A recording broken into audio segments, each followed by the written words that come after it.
ہندوستان کی جمہوریت، آئین اور شہریوں کے حقوق کا جشن منانے کا دن ہے۔ یوم جمہوریہ ملک کے خود مختار ہونے، سوشلسٹ، سیکولر اور جمہوری ہونے کی علامت ہے۔ اسی دستور میں عوام کو آزادی، ووٹ کا حق اور مذہبی آزادی جیسے حقوق ملے۔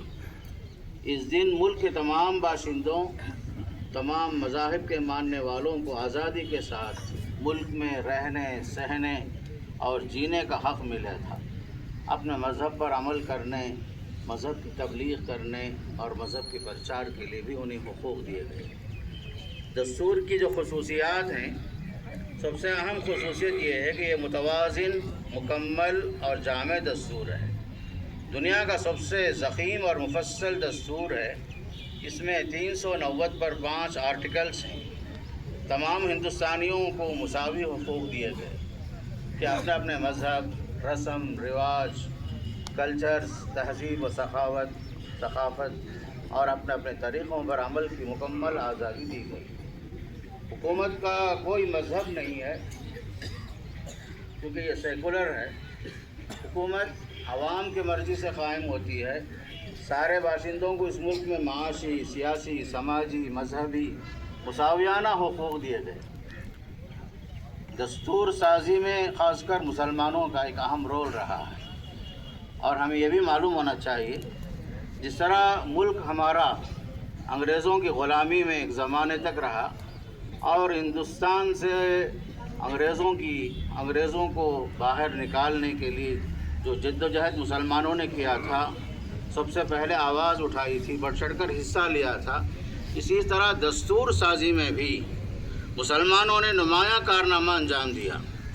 محترم رمیز احمد تقی صاحب نے اپنی تحقیق سے تقریباً 35 مسلمان ممبروں کا نام شمار کیا۔ ان میں علماء کرام کی ایک بڑی تعداد بھی ہے، مثلا مولانا آزاد رحمۃ اللہ علیہ، مولانا حسرت موہانی، مولانا حفظ الرحمان سہاروی، مولانا محمد سعید مسعودی، محمد اسماعیل خان صاحب، عبد الحلیم غزنوی، قاضی سید کریم الدین وغیرہم رحمۃ اللہ علیہ۔ مولانا حسرت موہانی رحمۃ اللہ علیہ نے کہا تھا، تمام مذاہب کے پرسنل لا الگ الگ ہوں گے، خاص کر مسلمانوں کا پرسنل لا بھی ایک الگ مستقل ہوگا، کسی کو مداخلت کا کوئی حق نہ ہوگا۔ میں یہ بتا دینا چاہوں گا کہ کسی بھی سیاسی پارٹی کو یا کسی فرقہ کو، کسی فرقہ پرست پارٹی کو کسی کے پرسنل لا میں مداخلت کرنے کا کوئی حق حاصل نہ ہوگا۔ مسلمانوں کے پرسنل لا کے 3 بنیادی اصول ہیں: مذہب، زبان، کلچر۔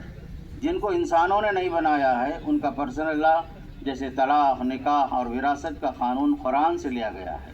مسلمان کسی بھی صورت میں مداخلت برداشت نہیں کریں گے، یہ بات انہوں نے اس زمانے میں ہی کہا تھا۔ قاضی محمد عدیل عباس ایک ایڈوکیٹ صاحب ہیں، انہوں نے کہا تھا، مولانا حفظ الرحمان صاحب کا سب سے بڑا احسان جو انہوں نے ملت اسلامیہ پر کیا وہ دستور کا موجودہ ڈھانچہ ہے۔ اقلیتوں کو جو حقوق دیے گئے ہیں ان کی ترتیب اور تدوین میں مولانا صاحب کا بڑا ہاتھ تھا۔ یہی وہ دفعات ہیں جو مسلمانوں کو ہندوستان میں سر بلند رکھتی ہے۔ آزادی کے بعد اہم ضرورت یہ تھی کہ ملک کو ایسا جمہوری آئین دیا جائے جو بلا تفریق و تخصیص، بلا تفریق مذہب کے کسی کو کسی پر کوئی فوقیت نہ ملے، بلکہ قانون کی بالادستی ہو، قانون کی نظر میں سب برابر ہوں۔ یہ مولانا حفظ الرحمان جیسے وسیع النظر ممبروں کی کوششوں کا ہی نتیجہ ہے۔ آج ضرورت ہے ملک کی سالمیت، گنگا جمنی تہذیب کی بقا، آپسی خلوص اور محبت اور امن و امان کے تحفظ کے ساتھ ساتھ امن و امان کے تحفظ کے لیے جمہوری انداز میں تعمیر پیش کیا جائے۔ آج ضرورت ہے جمہوریت اور اس کی سالمیت کو جو خطرہ ہے، ملک کو خاص رنگ میں رنگنے کی جو کوششیں کی جا رہی ہیں، تمام امن پسند جمہوریت کے پاسبانوں کو اس ملک کی جمہوریت کو باقی رکھنے کے لیے جد و جہد کرنا ہوگا، ورنہ یہ ملک عزیز نفرت کی آگ میں جھلس جائے گا۔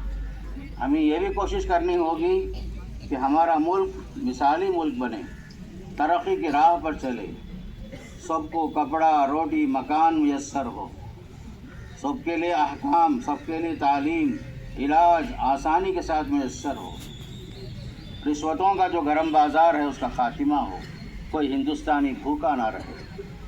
آج دستور سے آگاہی بھی بہت ضروری ہے۔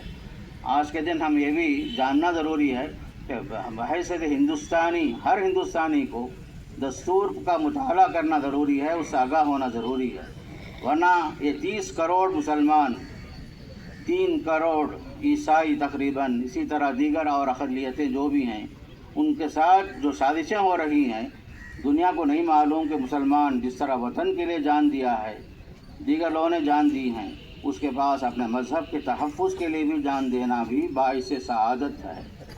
ہمارا خون بھی شامل ہے تزئین گلستاں میں، ہمارا خون بھی شامل ہے تزئین گلستاں میں، ہمیں بھی یاد کر لینا چمن میں جب بہار آئے۔ غلط الزام ہے ہم پر وفاداری نہیں کرتے، محبت بانٹتے ہیں ہم اداکاری نہیں کرتے۔ لہذا آج کا یہ دن خود مختاری کا دن ہے، مذہبی رواداری کا دن ہے، دستوری اختیارات کے حصول کی تاریخی دن ہے۔